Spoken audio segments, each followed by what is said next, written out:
Vajikacarya Stotro Shrimad His Divine Grace A.C. Bhaktivedanta Swami Srila Prabhupada Ki ISKCON Founder Acharya Jagat Guru Sevra the whole world A.C. Bhaktivedanta Swami Srila Prabhupada Ki Jai Vishnupad Paramhans Vajikacarya Stotro Shrimad His Divine Grace Bhakti Siddhanta Sri Thakur Maharaj Prabhupada Ki Anand Koti Vaishnav Vrind Ki Ramacharya Srila Haridas Thakur Ki प्रेम से कहो श्री कृष्ण चैतन्य प्रभु नित्यानंद श्री अद्वैत गदाधर शिवासादि गौर भक्त वृंद की श्री श्री राधा श्याम सुंदर जी की श्री श्री गौर निताय की श्री श्री कृष्ण बलराम की जगन्नाथ बलदेव सुभद्रा सुदर्शन जी की लक्ष्मी नरसिंह देव भगवान की वृंद देवी तुलसी महारानी की ग्रंथराज श्रीमद् भागवतम की निताय गौर प्रेमानंदे.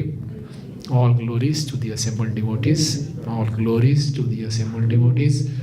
All glories to the assembled devotees. All glories to Shri Guru and Gauranga. All glories to Srila Prabhupada. Srila Prabhupada ki jai.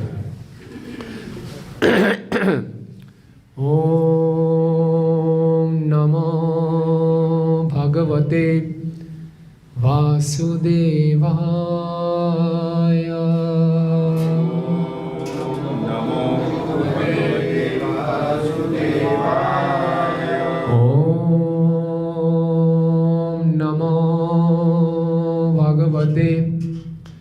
Vasudevaya.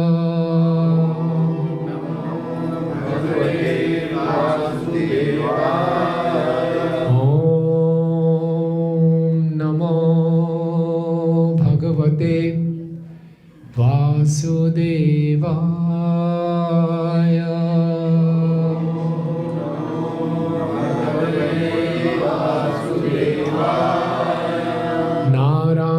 Namaskrityam naram chaiva narottamam devim saraswatim vyasam tato jayam udirayet nashtaprayeshu abhadreshu nityam bhagavad sevaya bhagavate uttam shloke bhaktir bhavati nashtikit krishnaya vasudevaya devaki nandanaya cha नंद गोप कुमाराय गोविंदाय नमो नमः.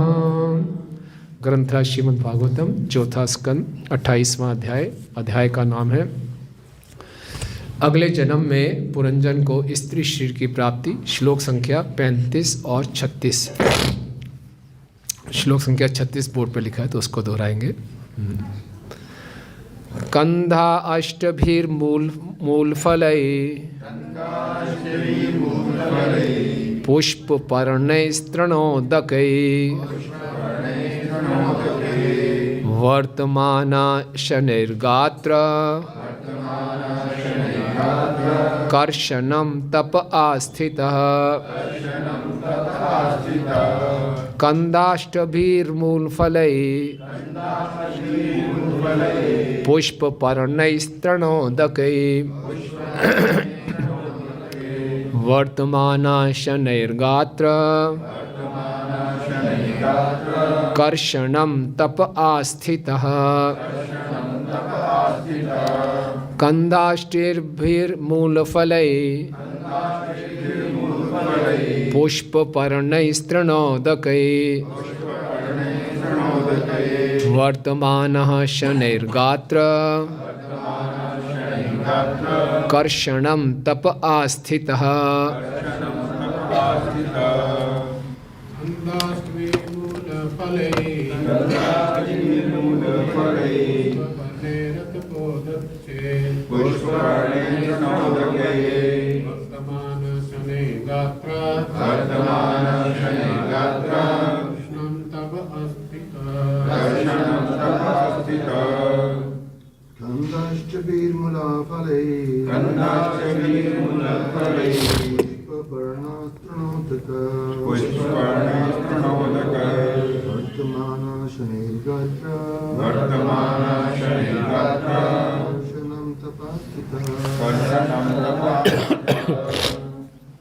अष्टभिर्मूलफलै पुष्पपर्णैस्तृणोदकै वर्तमान शनैर्गात्र कर्षणं तपास्थित माता जी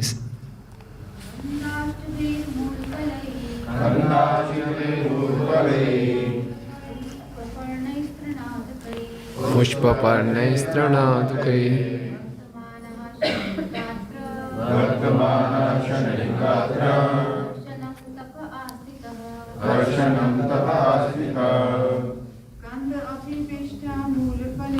कंदाष्टभिर्मूलफलैः पुष्पपर्णैस्तृणोतुकै वर्तमानशनैः गात्र कर्षणं तपास्थिता। धन्यवाद। शब्दार्थ अनुवाद एवं तात्पर्य इसी भक्ति वेदांत स्वामी श्रील प्रभुपाद जी की द्वारा श्रील प्रभुपाद जी की जय।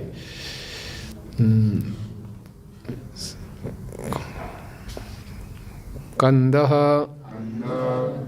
मूल अष्टभी तथा बीजों से मूल जड़ें फलें तथा फलों से पुष्प फूल पर्णय तथा पत्तों से तृणा घास उदके तथा जल से वर्तमान निर्वाह करते हुए शनै धीरे धीरे गात्र अपना शरीर कर्षणम दुबला करके तपः तपस्या आस्थितः किया। इसमें श्लोक संख्या 35 भी बोल देता हूँ, दोनों का अनुवाद एक साथ है। तत्र चंद्रवसा नाम ताम परणी वटोदका तत्ते पुण्य सलीलेर नित्यम तत् पुण्य सलीलेर नित्यम उभय यत्रात्मनो मृजन। अनुवाद। कुलाचल प्रांत में चंद्रवसा तामपर्णी तथा वटोदका नाम की 3 नदियाँ थीं। राजा मलयध्वज नित्य ही इन पवित्र नदियों में जाकर स्नान करता था। इस प्रकार उसने बाहर तथा अंदर से अपने को पवित्र कर लिया था। वह स्नान करता और कंद बीज पत्तियाँ फूल जड़ें फल तथा घास खाता तथा जल पीता था। इस प्रकार वह कठिन तपस्या करने लगा। अंत में वह अत्यंत कर्षकाय हो गया। तात्पर्य। हम यह निश्चित रूप से देख सकते हैं कि कृष्ण भक्ति में अग्रसर होने हेतु मनुष्य को अपने शरीर भार पर नियंत्रण रखना चाहिए। यदि कोई अत्यधिक मोटा हो जाए तो समझना चाहिए कि वह आध्यात्मिक रूप से उन्नति नहीं कर रहा है। श्रील भक्ति सिद्धांत सरस्वती ठाकुर अपने मोटे शिष्यों की कटु आलोचना किया करते थे। भाव यह है कि जिसे कृष्ण भक्ति में आगे बढ़ने की इच्छा हो उसे अत्यधिक भोजन नहीं करना चाहिए। भक्त लोग पहले जंगलों या पहाड़ों में तीर्थ यात्रा के लिए जाते थे, किंतु आजकल ऐसी कठिन तपस्या संभव नहीं है। इसके बदले मनुष्य को केवल प्रसाद खाना चाहिए और वह भी आवश्यकता से अधिक नहीं खाना चाहिए। वैष्णव पंचांग के अनुसार उपवास के अनेक दिन हैं, यथा एकादशी तथा श्री भगवान एवं भक्तों के आविर्भाव और तिरोधान के दिन। ये सारे उपवास शरीर की चर्बी को कम करने के उद्देश्य से हैं, जिससे भक्त ना तो आवश्यकता से अधिक सोए, ना निष्क्रिय तथा आलसी बने। अधिक खाने से अधिक नींद आएगी। यह मनुष्य जीवन तप के लिए मिला है और तप का अर्थ है संभोग आहार इत्यादि पर नियंत्रण। इससे आध्यात्मिक कार्यों के लिए समय बचेगा और मनुष्य अपने आप को बाहर तथा भीतर दोनों प्रकार से शुद्ध कर सकता है। इस प्रकार से शरीर तथा मन दोनों शुद्ध हो सकते हैं। ओम अज्ञानतिमिरन्धस्य ज्ञानाञ्जनशलाकया चक्षुरुन्मीलितं येन तस्मै श्रीगुरुवे नमः। श्रीचैतन्यमनोभीष्टं स्थापितं येन भूतले स्वयं रूप कदा मह्यं ददाति स्वपदान्तिकं। वन्देऽहं श्रीगुरु श्रीयुतपदकमलं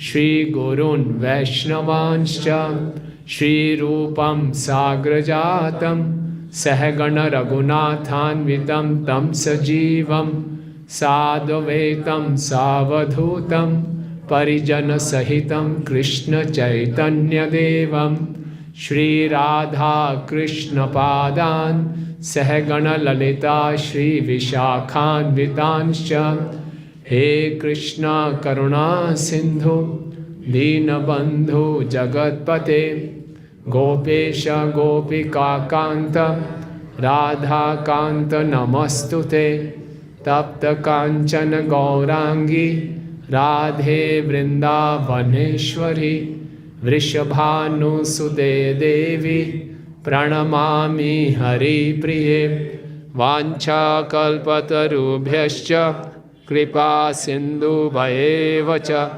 पतितानां पावनेभ्यो वैष्णवेभ्यो नमो नमः।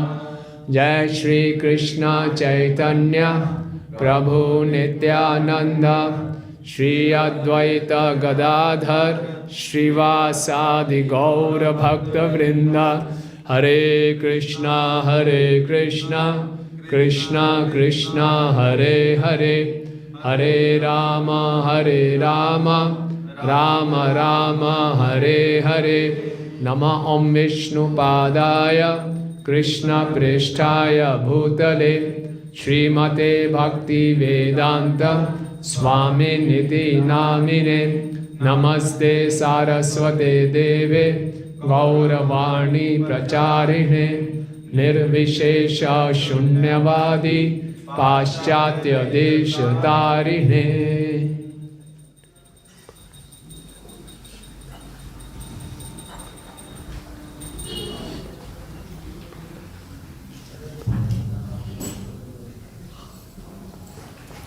हरे कृष्णा। सब भक्तों का हार्दिक स्वागत है आज के रविवार भागवतम कक्षा में। और बहुत ही इंटरेस्टिंग पर्पट है हमारी भक्ति का हमारे शरीर के वजन के साथ क्या रिश्ता है तो लेकिन प्रभुपाद ने बहुत इसके छोटे से तात्पर्य में बहुत अच्छे पॉइंट्स टच किए हैं जो हमारे लिए प्रैक्टिकल एप्लीकेशन के लिए हैं। तो ये पुरंजन की कथा चल रही है। पुरंजन वो भटकती जीवात्मा है जो कि आनंद की खोज में इस संसार में भटक रहा है और अलग अलग शरीरों में वो आनंद को ढूंढने का प्रयास कर रहा है। लेकिन यहाँ पे कहानी बताएगी जब तक वो कृष्ण की शरण में नहीं जाएगा उसको संतुष्टि नहीं मिलती। यही हम सभी जीवात्माओं की कहानी है। हम सब ने अपने जीवन से अनुभव किया होगा जब से हम श्रीला प्रभुपाद जी के आंदोलन में जुड़े हैं हमारा संतुष्टि का स्तर बढ़ा है कि नहीं? निश्चित रूप से बढ़ा है। तो ये एक विज्ञान है, ये कोई थ्योरी नहीं है। इसको हम जितना अपने जीवन में उतारेंगे उतना हमें परिणाम दिखाई देगा। प्रत्यक्ष अवगम धर्म्यम सुसुखम कर्तुम अव्ययम। ये जो भक्ति है एक विज्ञान है। ये कोई कहने की बातें नहीं है, केवल चर्चा की बातें नहीं है, ये अपने जीवन में उतारने के लिए है। और जितनी मात्रा में गंभीरता से अपने जीवन में उतारेंगे हम उसका परिणाम देखते रहेंगे। शुरू में हम आए थे, हम माला नहीं करते थे, केवल थोड़ा बहुत कीर्तन में भाग लेते थे, अच्छा लगता था। माला करनी शुरू की, 1-2 और अच्छा लगने लगेगा। भक्तों ने उत्साह बढ़ाया, थोड़ी और बढ़ाई, बढ़ाते बढ़ाते 16 माला कर ली, और अच्छा लगने लगा। 4 नियम पालन किए, दिखने में लग रहा था कि अरे तो बड़े कष्ट की बात है, खाना पीना बंद करा दिया हमारा, बाहर का ये सब करा दिया, ये तो बड़े कष्ट होगा। नहीं, हमने देखा नियम पालन किए तो आनंद और बढ़ गया। कितने लोगों का अनुभव है 4 नियम पालन करना शुरू किए तो जीवन में आनंद बढ़ा कि कम हुआ? बढ़ाओ। तो ये भक्ति साक्षात विज्ञान है। जितना इसको हम गंभीरता से लेंगे, जितना इसको सख्ती से पालन करेंगे उतना हमारा आनंद बढ़ेगा। लेकिन हमारा मन कई बार बोलते हैं नहीं इतनी सख्ती नहीं। दूसरे भी कहते हैं पागल हो गया क्या, सन्यासी बनना है क्या, बैठो यहीं रहो, ठीक है तो हम कई बार ढीले पड़ जाते हैं। लेकिन अपने आप को याद दिलाना चाहिए, अपने ही अनुभव से याद दिलाएं। जब जब हमने भक्ति को गंभीरता से किया है हमारा आनंद का स्तर बढ़ा है। क्योंकि जब हम भक्ति को गंभीरता से लेते हैं गुरु और कृष्ण प्रसन्न होते हैं। जब गुरु कृष्ण प्रसन्न होते हैं तो उनकी कृपा से हम प्रसन्न होते हैं। अपने जीवन में आनंद लाने के लिए और कोई बाईपास नहीं है। बिना गुरु और कृष्ण को प्रसन्न किए, बिना उनको आनंद दिए, आनंद का कोई शॉर्टकट नहीं है। पूरा संसार वही शॉर्टकट ढूंढ रहा है, मिल नहीं रहा। हमने भी कई जीवन व्यर्थ गवा दिए इसमें। अब हमें मालूम चल गया कि एक ही तरीका है, आनंद का जो भंडार है, आनंद की जो स्रोत है वो श्री कृष्ण ही है, रसराज श्री कृष्ण। और उनको हम अप्रोच कर सकते हैं गुरु परंपरा के माध्यम से। तो उनको हम प्रसन्न करेंगे, उनको आनंद देंगे तो हमारा जीवन भी आनंद में रहेगा। तो पुरंजन अगले जन्म में स्त्री बनता है, क्योंकि उसकी आसक्ति बहुत ज़्यादा स्त्री से होती है। उसका नाम पड़ता है वैदर्भी। उसका विवाह होता है राजा मल्लध्वज से, जो कि महाभागवत हैं। राजा मल्लध्वज ने अपने राज्य को अपने बेटों में बांटकर वानप्रस्थ में चले गए, वन में चले गए। और वन में गए तो वैदर्भी, उनकी पत्नी भी उनके साथ गई। वैदिक शास्त्रों में 50 वर्ष के बाद वानप्रस्थ की व्यवस्था है। यह हर किसी को अपनी भौतिक आसक्तियाँ कम करनी है। पूरा वर्णाश्रम, पूरा मनुष्य जीवन धीरे धीरे क्रमशः अपने इस संसार से आसक्ति को कम करने के लिए, बढ़ाने के लिए नहीं, कम करने के लिए। लेकिन हम लोग देखते हैं अज्ञानता में जैसे जैसे हमारी आयु बढ़ती है, हमारी आसक्तियाँ बढ़ती जाती हैं। पहले खुद के शरीर से आसक्ति, फिर स्त्री के, पत्नी के, फिर बच्चों के, फिर पोतों के, दोतों के आसक्ति बढ़ती रहती है, बढ़ाते रहते हैं, जबकि आसक्ति कम करनी है। तो वो निकल गए वानप्रस्थ में, और उनकी पत्नी वैदर्भी भी साथ में निकल गए। और वहाँ वानप्रस्थ में जाके क्या किया? वन में जाना मतलब तपस्या के लिए, वन मतलब तपस्या के लिए जाना। अक्सर आजकल ट्रेंड बन गया है, दिल्ली के लोगों को तो बहुत भक्तों में ट्रेंड बन गया वृंदावन जाना, है ना, वृंदावन में सेटल होना। तो बढ़िया सा एक AC फ्लैट ले लिया फर्स्ट क्लास, वहाँ जाके सेटल हो गए। वहाँ जाके तपस्या करनी है। वानप्रस्थ लोगों के लिए है और तपस्या के लिए है, अपने को सुधारने के लिए, केवल अपने आनंद के लिए नहीं, सेवा के लिए और तपस्या के लिए। तो राजा मल्लध्वज जाते हैं और खूब तपस्या करते हैं। क्या तपस्या करते हैं? नदियों में स्नान करते हैं और क्या खाते हैं? कंद, बीज, पत्तियाँ, फूल, जड़ें, फल, घास, और केवल जल पीते थे। इतनी तपस्या की कि उनका शरीर बहुत दुबला हो गया। तो प्रभुपाद जी लिख रहे हैं कि कृष्ण भक्ति में अग्रसर होने हेतु मनुष्य को अपने शरीर भार पे नियंत्रण रखना चाहिए।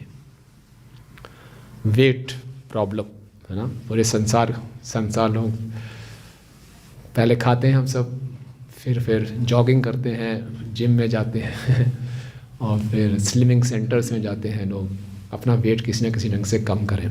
क्योंकि ओवर वेट जो है बहुत बड़ी समस्या है, शारीरिक रूप से भी, मानसिक रूप से भी, और बताया गया आध्यात्मिक रूप से भी।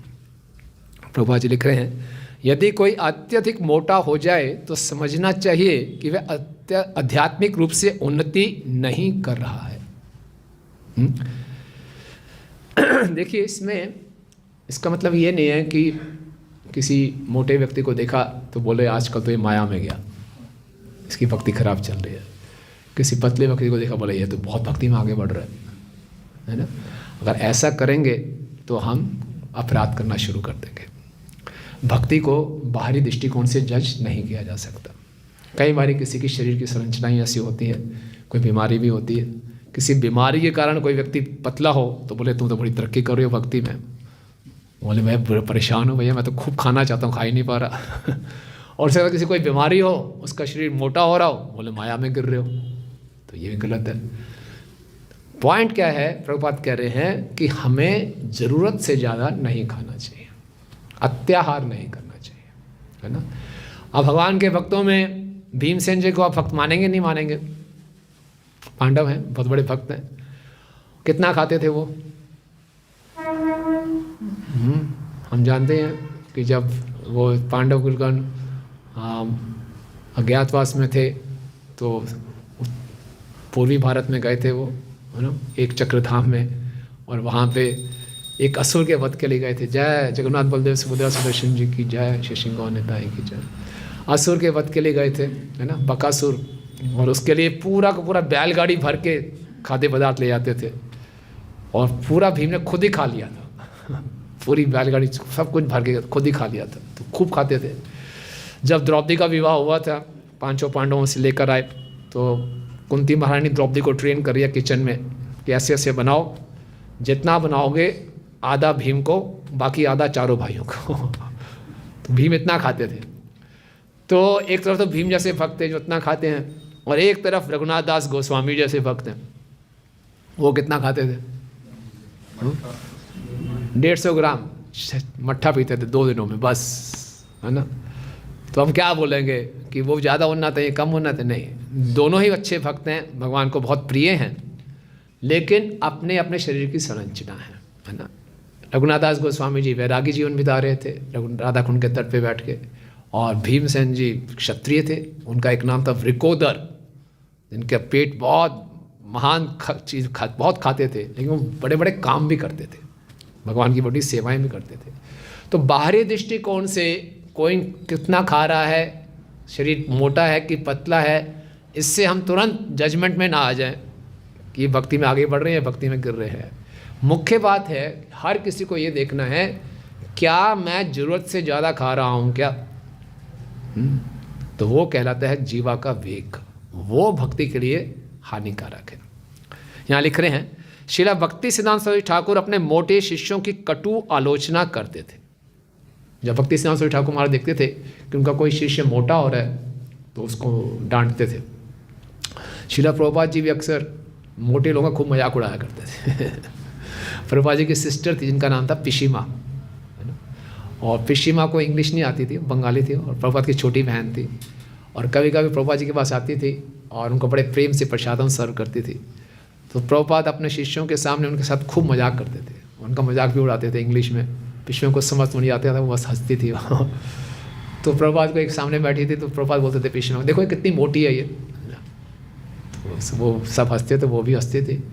तो प्रभुपाद ऐसे करके देख रहे कितनी मोटी है ना, मोटी कहीं की, है ना, ऐसे बोलते थे। तो बोलते प्रभुपाद कहते हैं, ये कहती है खाली पानी है पानी। मैं बोलता हूँ पानी नहीं, फैट है, मोटा है।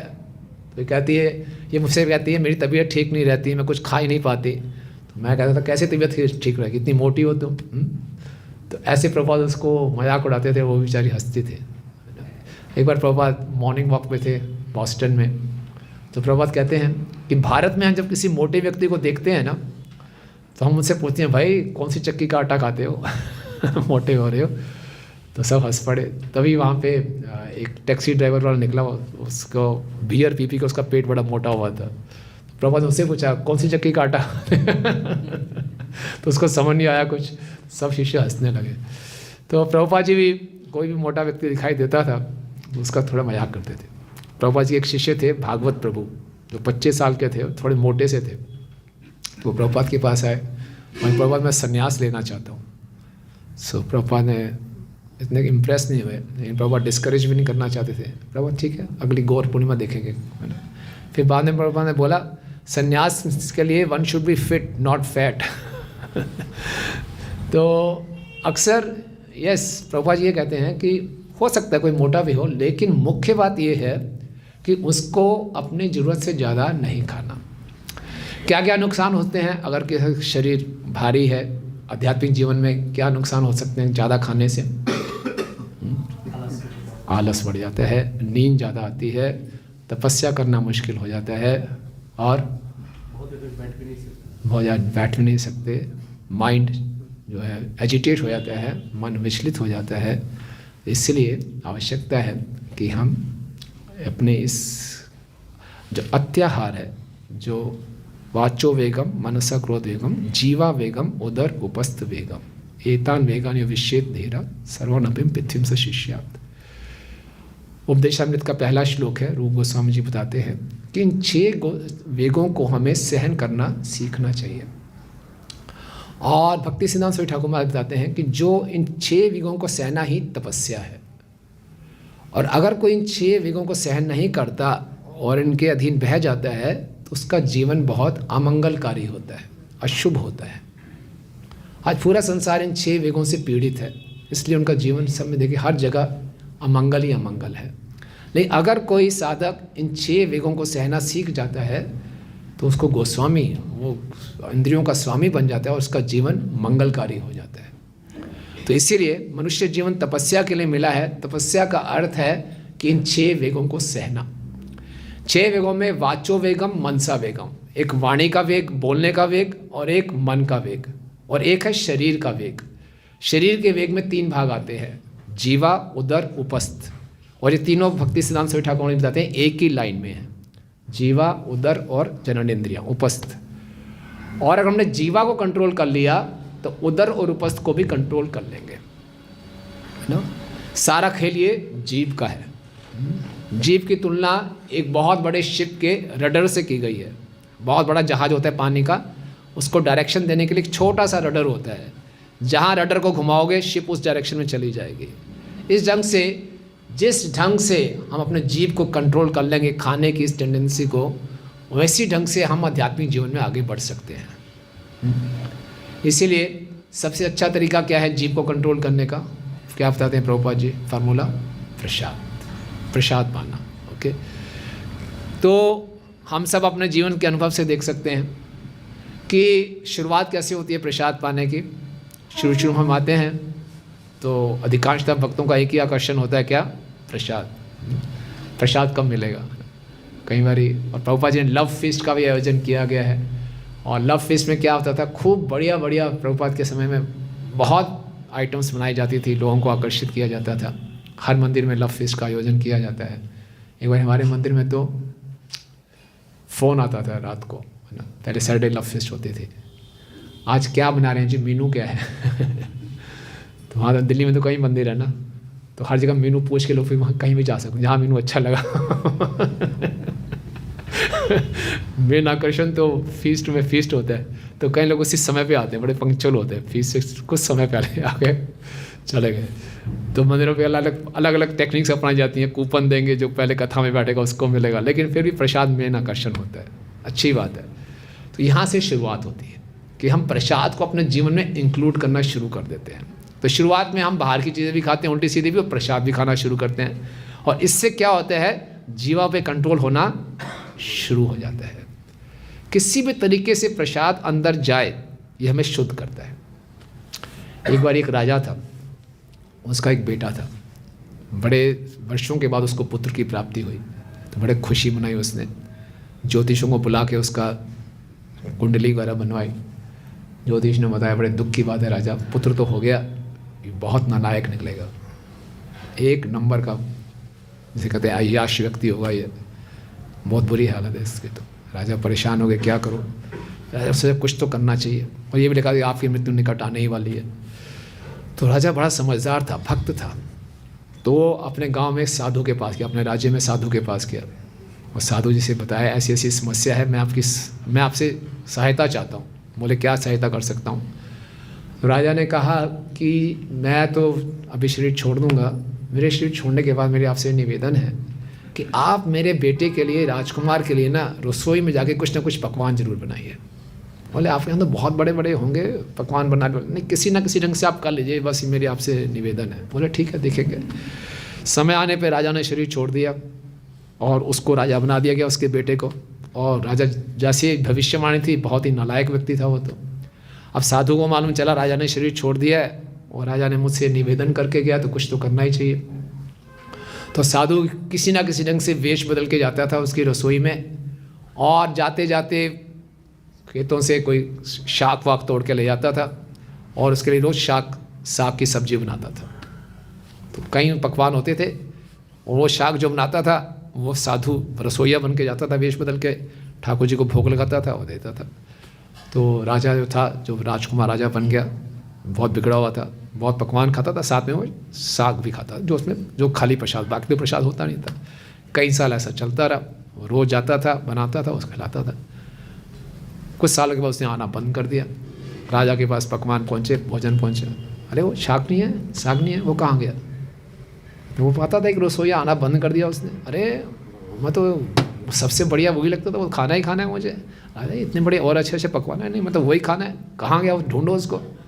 4-5 दिन आया नहीं, राजा बड़ा परेशान, कहाँ मैं उसको बुला के लाऊं, वो तो बहुत अच्छा शाक था, वही खाना है मुझे।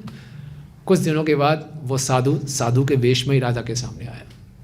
बोले राजा, जिस रसोई को तुम ढूंढ रहे हो वो रसोईया मैं ही था। राजा हैरान हो जाता है, मैंने आप जैसे महान साधु से ये सेवा ली? बोले हाँ। फिर पूरी कहानी सुनाई, मैंने ये सेवा क्यों की, क्योंकि आपका ऐसा सा भविष्य था। और फिर तो प्रसाद का इतना महत्व है। हालांकि वो बाकी सब आइटम्स खाता था जो कि ऑफर नहीं होती थी, जो साधु वो साग बनाता था जो कि प्रसाद होता था। सबके बीच में एक प्रसाद थोड़ा सा भी गया ये जो राजा बिगड़ा हुआ था उसका हृदय शुद्ध होना शुरू हो गया था और वो उस महत्व को समझा और धीरे धीरे उसने अपनी सारी आदतें सुधार ली। तो ये प्रसाद की महिमा है। हम देखते हैं श्रीला प्रभुपाद जी विदेश में गए, सो सारे हिप्पीज थे। उन हिप्पियों का ये नियम था कि कोई भी व्यक्ति जो 30 साल से ऊपर है वो पागल है। प्रभुपाद की कितनी आयु थी? 70 वर्ष की आयु थी। उनका दूसरा नियम ये था किसी से भी कोई भी इंस्ट्रक्शन ना मत लो। प्रभुपाद ने खूब इंस्ट्रक्शन दी उनको, वो भी संस्कृत में सुनाई। तो ये कैसे हिप्पीज जाते थे, उनको कुछ समझ में नहीं आता प्रभुपाद क्या बोल रहे हैं। प्रभुपाद का कीर्तन अच्छा लगता था और प्रभुपाद अपने हाथ से उनके लिए क्या बनाते थे? प्रसाद बनाते थे और पाते थे। बस प्रभुपाद खुद जाते थे, वहाँ पे एक चाइना टाउन था जहाँ पे सस्ता सामान मिल जाता था, खरीद के लाते थे और बनाते थे। और प्रभुपाद उनके लिए विशेष बढ़िया बढ़िया गुलाब जामुन बनाते थे। और उन गुलाब जामुन को क्या बोलते थे प्रभुपाद जी? इस्कॉन बुलेट्स, है ना, बुलेट्स। और उस समय एक स्लोगन था, 1 bullet a day keeps Maya away. एक बुलेट खाओ इस्कॉन की, माया से बच के रहो। तो यहाँ से हम सबकी शुरुआत होती है, हम अपने जीवन में प्रसाद को इंक्लूड कर लेते हैं। बाहर की चीज़ें भी खाते हैं, मंदिर में आते हैं, हफ्ते में 1 दिन आते हैं, प्रसाद मिलता है, खाते हैं, बहुत आना। लेकिन प्रसाद कृष्ण से अभिन्न है। ये इतना शक्तिशाली है कि हमारे हृदय में जाके शुद्धिकरण शुरू कर देता है और धीरे धीरे हमारी रुचि बढ़ना शुरू होती है ना। आप हमारे हर मंदिर में खिचड़ी का वितरण होता है, प्रसाद का वितरण होता है। कई ऐसे लोग होते हैं कि प्रभु जी की कोई रुचि नहीं है, माता जी की रुचि है ना। प्रभु जी खाली माता जी को छोड़ के चले जाएंगे मंदिर के बाहर, बस फिर चले जाएंगे। ऐसे कई दिन आता रहेगा, एक दिन बाहर देखेगा, चलो यार खिचड़ी बट रही है, खिचड़ी ले लेते हैं, या कोई भक्ति पकड़ा देगा, खा लेगा, यानी तो बहुत अच्छा, एक और दो। फिर उसकी रोज़ की आदत पड़ जाएगी, जब तक माता जी अंदर दर्शन करके मैं बाहर खिचड़ी खा लेता हूँ। ऐसा शुरुआत होती है। फिर खिचड़ी खाते खाते इच्छा चलो देख ही लो अंदर होता क्या है। एक बार अंदर आया तो फिर ख़त्म। तो ये सबके अब देखेंगे ऐसे बहुत सी आपको जीवन कहानियाँ सुनाई देंगी जिनकी भक्ति की शुरुआत किससे हुई? प्रसाद को अपने जीवन में धारण करने से। तो यहाँ से हमारी शुरुआत होती है। लेकिन फिर भक्तों के संपर्क में आते हैं, मालूम चलता है कि आपको जो भी खाना है भगवान को ऑफर करके खाना है। तो शुरू में प्रसाद लिमिट मात्रा में आता है, हम बाकी चीज़ें भी खाती हैं, लेकिन जीवा को असली रूप से कंट्रोल करना है तो केवल प्रसाद का सेवन। हमारी ये क्या तपस्या है कि हम जीभ पे जो भी रखेंगे वो पहले क्या होगा? भगवान को ऑफर होगा। इससे जीवा को हम कंट्रोल कर सकते हैं। जो भी पाना है केवल भगवान को अर्पित प्रसाद और कुछ नहीं। और प्रसाद का मतलब क्या है? कृष्ण भक्तों द्वारा बनाया गया, कृष्ण भक्तों द्वारा सर्व किया गया।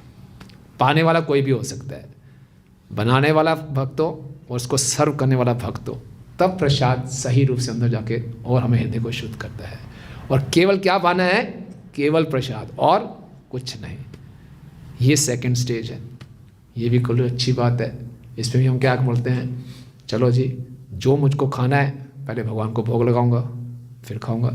नहीं खाऊंगा किसके? अपने हिसाब से, है ना। जब समय जब भूख लगी टन टन टन घंटी बजाई, खा लिए। ये भी अच्छी बात है। इससे एडवांस स्टेज और हम जो अच्छा लगता है वो बनाते हैं, ठाकुर जी को भोग लगाते हैं, पा लेते हैं। है कि नहीं ऐसा, है ना। लेकिन जब भक्ति में उन्नति करते हैं तो एक और स्टेज भक्त लोग आगे बढ़ते हैं। क्या? ऐसे नहीं जब मन आया घंटी बजाई खा लो, शेड्यूल टाइम पे करेंगे भैया, अपने आप को और नियंत्रित करेंगे। इस समय और इस समय कभी भी ठाकुर जी को उठा दिया, उनके हिसाब से जो टाइम होगा वो हम लेंगे। Prabhupada ji nectar of instruction में लिख रहे हैं, the devotee's attitude is that he accept prasad when Krishna gives it. प्रसाद जब कृष्ण देंगे तब मैं स्वीकार करूंगा। ये नहीं कि जब मेरे को खाना है तब मैं कृष्ण को खिलाऊंगा। जब कृष्ण ने पाना है तब उनका प्रसाद मैं स्वीकार करूंगा। तो ये थर्ड स्टेज है। पहली स्टेज क्या है? अपने जीवन में देखते पहला स्टेज क्या शुरू होता है? प्रसाद को जीवन में इंक्लूड करते हैं थोड़ी मात्रा में।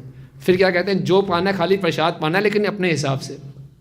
फिर आता है कि नहीं अपने हिसाब से पाऊंगा, लेकिन शेड्यूल टाइम पे पाऊंगा। जो ठाकुर जी के भोग का टाइम होता है सुबह दोपहर शाम, उस हिसाब से पाऊंगा। इस एक स्टेज और आगे। क्या स्टेज बताइए, क्या होगी स्टेज वो? हाँ, जो कृष्ण को पसंद है वही बनाऊंगा, है ना, और उसमें ऐसे पाऊंगा। ये फोर्थ स्टेज है। धीरे धीरे हमको आगे बढ़ना है।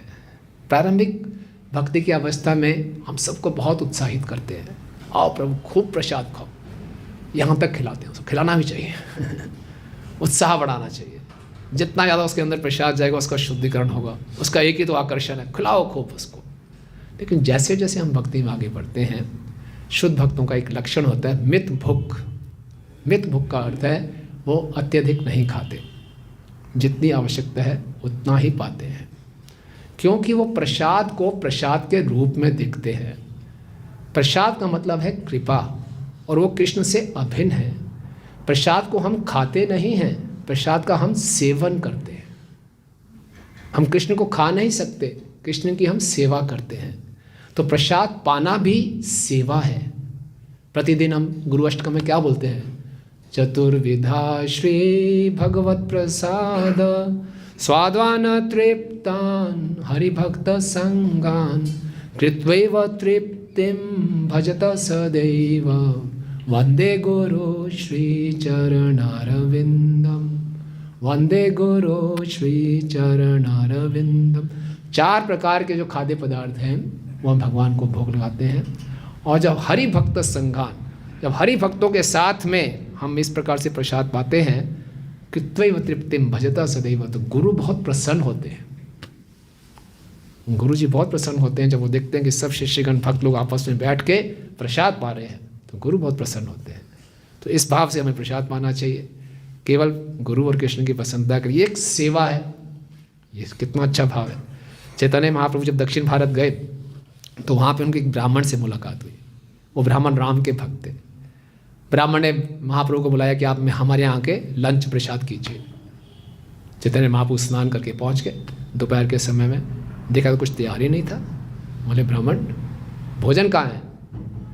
ब्राह्मण बिल्कुल लीला में खोया हुआ है। बोले हम तो अभी वन में हैं, लक्ष्मण जी कंदमूल लेकर ही नहीं आए तो सीता मैया कैसे बनाएगी? अभी लक्ष्मण जी को आने दीजिए। महाप्रभु हैरान हो गए, तो लीला में प्रवेश किए हुए हैं और टाइम निकलता जा रहा है। 3 बज गए। बोले अब लक्ष्मण लेके आया है ना। फटाफट कुछ सब्जी बनाई, शाक वगैरह बनाया, महाप्रभु को खिलाया। बोले आप खाओ। देखा तो बड़े उदास हो गए फिर से। बोले अब क्या हो गया, क्यों नहीं पा रहे? बोले कैसे पा सकता हूँ, मैं तो बहुत दुख हो रहा है। बोले क्या हो गया? बोले रावण जैसा असुर, उसने सीता मैया को छू कैसे लिया? उसका अपहरण कर लिया, सीता मैया को छू लिया। मैं प्रसाद में कुछ खाने की इच्छा ही नहीं, जीने की इच्छा नहीं है। तो महाप्रभु बड़े प्रसन्न हुए कि क्या भाव है, जब लक्ष्मण जी लेकर आएंगे वन से तभी तो सीता मैया बनाएंगी, तभी राम जी को ऑफर करूंगा, तब मैं पाऊंगा। तो हमारा तो ये भाव नहीं हो सकता। अब किसी को अतिथि को बुलाओ। बोले कहाँ है भाई, बुलाया था आपने? बोले उसकी नकल नहीं मार सकते हम, लेकिन भाव की बात है कि जो भगवान को पसंद है हमें वो बनाना चाहिए। या हम किसी वैष्णव को घर में बुला रहे हैं, जो उनको पसंद है उनके हिसाब से हम बनाएं। और क्योंकि ये जो सेवा है और हम जो प्रसाद पाएं तो इसको एक सेवा के रूप में पाने का प्रयास करना चाहिए, कृतज्ञता प्रकट करते होना चाहिए। तभी भक्तिविनोद ठाकुर जी ने इतनी अच्छी प्रार्थना दी है ना। ये प्रार्थना जो पहला श्लोक है वो महाभारत से लिया गया, जो हम प्रतिदिन बोलते हैं, और बाकी भक्तिविनोद ठाकुर जी ने इसको दिया है। हैरानी की बात है कि हम इस प्रार्थना तो रोज़ बोलते हैं, लेकिन बहुत रिचुअली बोलते हैं, और कई बार उस प्रार्थना को पूरा भी नहीं बोलते, भूख इतनी लग रही होती है। और ये प्रार्थना ऐसी है, हम और भी बहुत सी प्रार्थनाएं करते हैं, लेकिन सबसे प्रिय प्रार्थना भक्तों को यही महाप्रसाद गोविंद प्रार्थना है। क्यों? इस प्रार्थना का तुरंत परिणाम मिल जाता है। प्रसाद मांगा, तुरंत आ गया गरम प्रसाद सामने। बस आप ही वेट कीजिए 10-15 मिनट, प्रार्थना बोलिए, प्रसाद आ जाएगा। बाकी तो प्रार्थना हम कई बार भगवान से करते रहते हैं, पता नहीं भगवान सुनते या नहीं सुनते, लगता नहीं। ये प्रार्थना भगवान तुरंत सुनते हैं। लेकिन इस प्रार्थना को बोलते हुए दिन में हम 2-3 बार जब प्रसाद लेते हैं तो इस प्रार्थना के हम मनन जरूर करें। तब हम प्रसाद को प्रसाद के भाव में स्वीकार करने में हमें आसानी होगी। नहीं तो हम प्रसाद को कई बार भोग के रूप में स्वीकार करते हैं कि ये तो हमारे भोग के लिए बनाया गया है, तो उसको हम खाते हैं। फिर नहीं, प्रसाद को खाना नहीं चाहिए, प्रसाद का क्या करना चाहिए? सेवन करना चाहिए, है ना। श्रील प्रभुपाद जी जब प्रसाद लेते थे समाधि में होते थे, 40 मिनट लगाते थे प्रभुपाद प्रसाद लेने में, और एक एक चीज़ को रेलिश करते थे कि कृष्ण ने इसका आस्वादन किया है, ये कृष्ण का अधरामृत है, कृष्ण के अधरों का अमृत है ना। तो ये छोटी बात नहीं है, हमें प्रसाद मिल रहा है, बहुत बड़ी कृपा है। तो उसको कृपा को कृपा मानेंगे तो ये ज़्यादा पावरफुल हमारे हृदय में काम करेगी। तो क्या प्रार्थना है आप सब जानते हैं, बोलिए हमारे साथ। महाप्रसादे गोविंदे नाम ब्राह्मणे वैष्णवे स्वल्प पुण्यमृतम राजन विश्वास नैव जायते। क्या अर्थ है इसका, कौन बताएगा? जो श्रद्धाहीन मनुष्य है उसका वैष्णव में, ब्राह्मणों में, वैष्णव में। Very good. महाप्रसादे कौन? स्वल्प पुण्य बता रहा है, विश्वास होना है उसका प्रसाद, भगवान के प्रसाद में विश्वास नहीं होता। हाँ, जो जिनके पुण्य कम हैं उनके महाप्रसाद में, गोविंद में, नाम में और ब्राह्मणों में विश्वास नहीं होता है ना। हम जानते हैं कि एक बार रामानुचार्य जी अपने शिष्यों के साथ थे, नदी के तट पे बैठे थे और रामानुचार्य जी ने अपना जूठन महाप्रसाद ऐसे फेंका, एक मछली को दी, उसने पकड़ लिया और मछली ने जैसे ही खाया तुरंत मछली ने चतुर्भुज रूप धारण कर लिया और वहाँ से वैकुंठ से गरुड़ जी आए, वो गरुड़ जी को बैठ के ऊपर सीधा वैकुंठ धाम में। उनके शिष्य हैरान हो गए, ये क्या है, हम तो रोज़ आपका महाप्रसाद पाते हैं, हमारी 2 ही भुजाएं अभी तक, ये मछली तमोगुण में पड़ी हुई, इतना बड़ा चमत्कार। रामानुजाई मुस्कुराए, बोले सब श्रद्धा की बात है, इसने मेरे प्रति कभी अपराध नहीं किया, अज्ञानता में थी लेकिन अपराध नहीं किया। तुम लोग जो बोलो क्वेश्चन करते हैं, ये क्यों तो वो क्यों, है ना, श्रद्धा की कमी है। तो जो महाप्रसाद गोविंद भगवान के नाम और वैष्णव भक्तों में कम पुण्यवानों में, उनके जिनके पुण्य कम होते हैं उनको वैष्णवों की शक्ति में, महाप्रसाद की शक्ति में विश्वास कम होता है, भगवान के नाम की शक्ति में विश्वास कम होता है। आगे जो भक्तिविनोद ठाकुर जी ने भजन दिया है, शरीरा विद्या जाल जड़ेन्द्रिय ताहे काल जीवे फेले विषय सागरे तार मदे जीवावती लोभमय सुदुर्मति ताके जेता कठिन संसारे। क्या मतलब है इसका? यस प्रभु जी। महाराज, हम जो शरीर रूपी विद्या के जाल में फंसे हुए हैं, हाँ, उसको निकालने के लिए उसके में जीव में जो जीवा है उसको कंट्रोल करना बहुत अति मुश्किल है। फिर हाँ, यस, और कोई अगला वो आते हैं। हाँ, गुड। तो क्या है, शरीर अविद्या का जाल है, जड़ेन्द्रिय ताहे काल, और जो जड़ इंद्रियां हैं हमें मृत्यु की तरफ ले जा रही हैं। प्रसाद पाने से पहले याद दिलाओगे अपने आप को ये जड़ इंद्रिया हमें मृत्यु क्यों लाए? जड़ इंद्रिय ताहे काल जीवे फैले विषय सागरे, किसी न किसी रंग से जीव विषय के सागर में गिर पड़ा है। तार मध्य जीवावती, उसके बीच में ये जीव है। लोभमय सुदुर्मति, बहुत लोभी है, बहुत ही चंचल है। ताके जेता कठिन संसार है, इसको कंट्रोल करना, रोक पाना बहुत मुश्किल है। फिर कृष्ण बड़ दया माए करिवारे जीवा जाए स्वप्रसाद अन दिलो भाई सही अन्नामृत पाओ राधा कृष्ण गुण गाओ प्रेम डाको चैतन्य निताय। इसका अनुवाद माता जी बताएंगे इसका अनुवाद। और कोई ट्राई कीजिए। कृष्ण बड़ा दयामय है, उन्होंने कृपा करके अपना प्रसाद हमें दिया है, इसको पाकर हम संसार से निकल सकते हैं। चैतन्य महाप्रभु की जय हो। क्या बात है, अरे वेरी गुड, वेरी गुड। सो कृष्ण बड़ा दयामय, कृष्ण बहुत दयालु है। करिवारे जीवा जाए, इस जीवा को जीतने हेतु स्व प्रसाद अन्न दिल भाई, अपना प्रसाद दिया है, इसको भरपेट पूरी संतुष्टि से पाओ। फिर क्या करो, प्रे सही अन्नामृत पाओ, ये जो अमृत अन्न के रूप में प्राप्त हुआ इसको पाओ। फिर क्या करो, राधा कृष्ण गुण गाओ, सो नहीं जाना तुरंत उसको पाके इतनी शक्ति मिलनी चाहिए कि खूब प्रचार करें, राधा कृष्ण का गुणगान करें। हरे कृष्णा कृष्णा कृष्णा हरे हरे, हरे राम राम राम हरे। और फिर क्या बोलो, और प्रेम से चैतन्य महाप्रभु नित्यानंद प्रभु को बुला लो, प्रेम में डाको, पुकारो चैतन्य निताय, गौर निताय, ऐसे पुकारो। तो इसको मेडिटेट करके हम प्रार्थना करेंगे और फिर हम प्रसाद को प्रसाद के रूप में स्वीकार करेंगे, तो हमारी ये जो अत्याहार की कई बारी टेंडेंसी होती है इसको हम कंट्रोल कर पाएंगे। और ये बहुत आवश्यक है, क्योंकि अत्याहार क्या है, भक्ति का नाश करता है। रूप गोस्वामी जी उपदेशामृत के दूसरे श्लोक में ही बताते हैं। और इस जीवा को कई बार हम क्या कहते हैं कि हम भोग बनाते हुए भी अपनी इच्छा के हिसाब से भोग बनाते हैं, बढ़िया बढ़िया फिर इसको खाऊंगा मैं फर्स्ट क्लास, नहीं, या किसी के घर में आमंत्रण मिलने वाला है, चलो जी ये तो बहुत अच्छा खिलाएंगे, इसलिए जाते हैं। तो प्रभुपाद बोलते हैं ये फिर हम माया के प्रभाव में आ जाएंगे। ये प्रसाद हमें इस प्रपंच से बचा सकता है, लेकिन हमारी सब चेतना के ऊपर निर्भर करता है कि हमारी चेतना कैसी है। भावग्राही जनार्दना, ये आंदोलन अंतर्राष्ट्रीय कृष्ण भावनामृत है। सब कुछ हमारी भावना पर निर्भर करता है, केवल क्रियाओं पर निर्भर नहीं करता। तो प्रारंभिक अवस्था में यस, ये भक्ति इतनी शक्तिशाली है कि प्रसाद के संपर्क में आते ही हमारा शुद्धिकरण शुरू हो जाता है।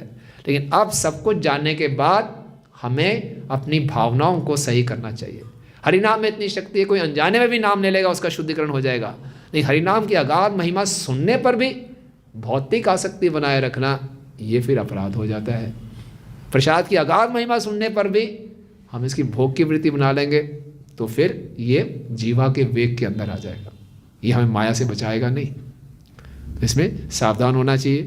तो क्या होता है, प्रारंभिक वर्षों में जो हमें कंसेशन दिया गया, छूट दी गई, हम चाहते हैं कंसेशन लाइफ टाइम के लिए, हम तो इसी कंसेशन में चलेंगे, है ना। अरे प्रसाद तो मत रोको प्रभु जी, हमारा ये तो पाने दो। देखिए जो गृहस्थ आश्रम है वहाँ तो रेगुलेटेड सेंस एंजॉयमेंट अलाउड है।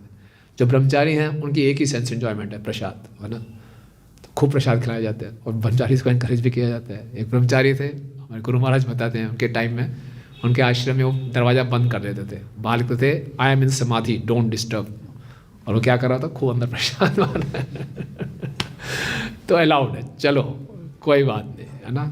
कहीं कहाँ इंद्र तृप्ति कर रहे हैं, प्रसाद में तो कर रहे, करने दो, कोई दिक्कत नहीं। लेकिन लाइफ लॉन्ग ये चलना नहीं चाहिए। अगर और गंभीरता से आगे बढ़ना है तो धीरे धीरे हमें अपने आप को ऑब्जर्व करना चाहिए और अपने आप को इस पर नियंत्रण लाने का प्रयास करना चाहिए।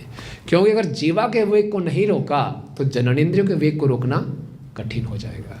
और ये तपस्या है मनुष्य जीवन में।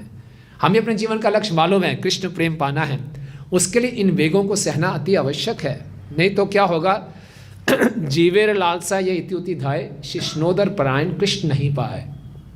इस जीव की लालसा को पूरा करने के लिए इधर उधर भागते रहेंगे तो जीव और जननेंद्रियों के वश में आकर इधर उधर भागते रहेंगे तो कृष्ण को प्राप्त नहीं कर पाएंगे।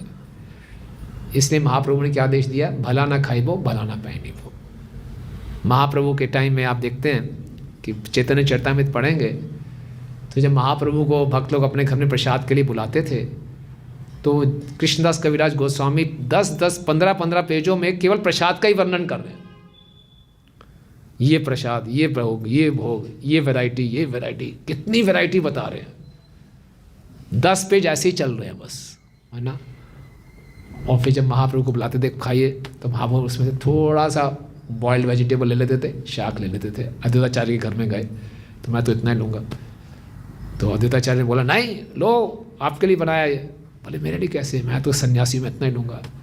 तो अद्वैताचार्य बोलते हैं ये नाटक मेरे सामने मत करो, मैंने देखा जगन्नाथपुरी में कितना खाते हो खाओ। तो फिर महाप्रभु प्रेम से ले लिया करते थे। लेकिन महाप्रभु साधक के रूप में हमें दिखाते थे कि खुद बिल्कुल हल्का सा लेते थे। और जब महाप्रभु खुद सर्व करते थे तो भक्तों को इतना इतना खिलाते थे, एक व्यक्ति जैसे 5-5 का खा रहा हो, कंठ तक खिलाते थे। तो क्या है, ये हमारा जो रिलीजन है किचन रिलीजन है ना। सब कुछ प्रसाद पे निर्भर करता है। तो अब ये नहीं कहना कि प्रसाद हमें तो ये करना चाहिए, हम दूसरों को खिला रहे हैं, प्रभु अत्याहार मत करो, चलो ये हम सेवा कर रहे हैं। बड़े भाव से हम भक्तों को प्रेम से खिलाएं। लेकिन हम पाने वाली स्थिति में हो तो हमें देखना चाहिए प्रसाद है, इसका प्रसाद का सेवन करना है। और ना ही हमें किसी को जज करना चाहिए, देखो कितना खा रहा है ये तो मोटा हो रहा है, ये भक्ति में गिर रहा है, तो सारे अपराध करेंगे।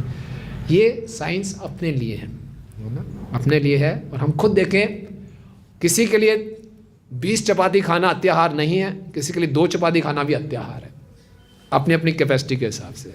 हम बोले देखो ये 2 खा रहा है, ये 20 खा रहा है, 2 वाला ज़्यादा तपस्वी है, ये भक्ति में आगे बढ़ रहा है। नहीं, हम खुद जानते हैं कि हम अत्याहार कर रहे हैं कि नहीं, और अगर हम जीवा को कंट्रोल करते हैं तो हम निश्चित रूप से अपने जनेंद्रियों को भी कंट्रोल कर पाएंगे। और प्रभुपाद कह रही है तपस्या है, ब्रह्मचर्य का पालन करना और अपने जीवा को रोकना।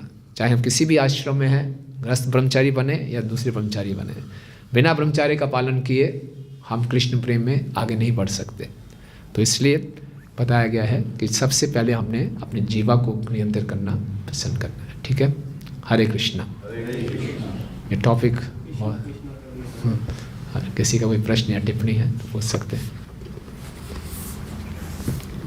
क्वेश्चंस और कमेंट्स।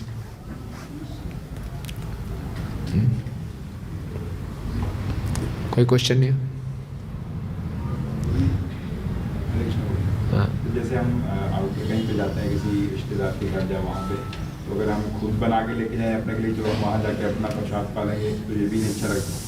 तो वहाँ जाके पता है कि वो ऑफर नहीं करते या ऐसा कुछ, या किसी फंक्शन में जा रहे हैं तो वहाँ पे हम कैसे एक्सपेक्ट कर सकते हैं कि किसी वैष्णव ने बनाया होगा या वो हम वही पाएंगे?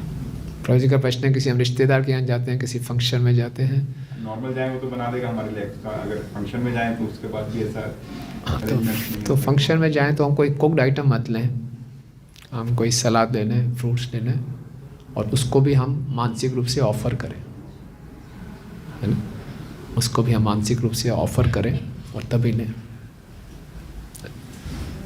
ठीक है ना, प्लेट लेके घूमते रहो, खा रहे हैं सब खा रहे हैं, क्या दिक्कत है। और कोई?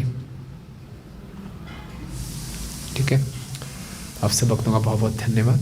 ग्रंथराज श्रीमद् भागवतम की, जगत गुरु श्रील प्रभुपाद की, अनंत कोटि वैष्णव वृंद की, ताई गौर प्रेम।